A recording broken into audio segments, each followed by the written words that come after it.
This video on recognizing equivalent fractions. Today I'm going to go through an example of how to recognize whether two fractions are indeed equivalent.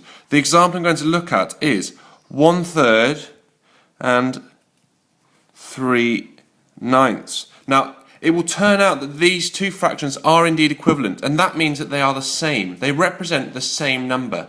They're different ways of writing the same number. Now we can do this pictorially and we can do it algebraically, and I'm going to do it with numbers. I'm going to do it both ways. Pictorially, and you have to forgive my absolutely dreadful drawing, I'm going to draw two boxes. Here's the first box, and here is the second box. Now I'm going to split the first box into 3. And the second box I'm going to split into 9.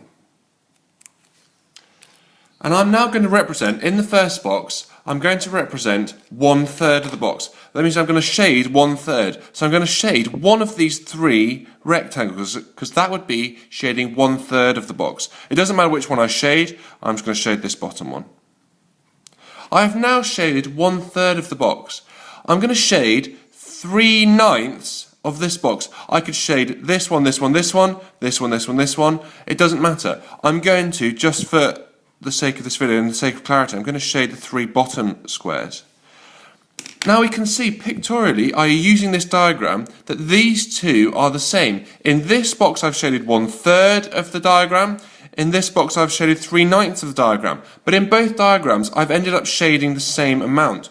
So it makes sense that 1/3 and 3/9 are equivalent, they are the same. And we can show this sort of more mathematically. If we write out 1/3 and then we times top and bottom by 3, and we're allowed to do that because we're allowed to do exactly the same thing to both the top and the bottom. If we times the numerator and the numerator, remember, being the top number and the denominator being the bottom number, if we times top and bottom by 3, nothing changes. Nothing changes. So let's write that out. We have 1 times 3 and we have 3 times 3.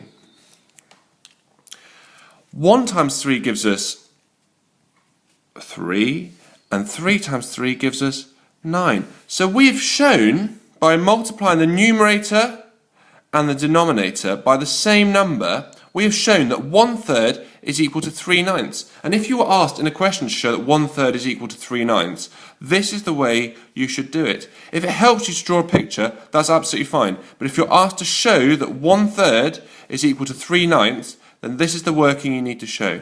I hope that helps. Good luck.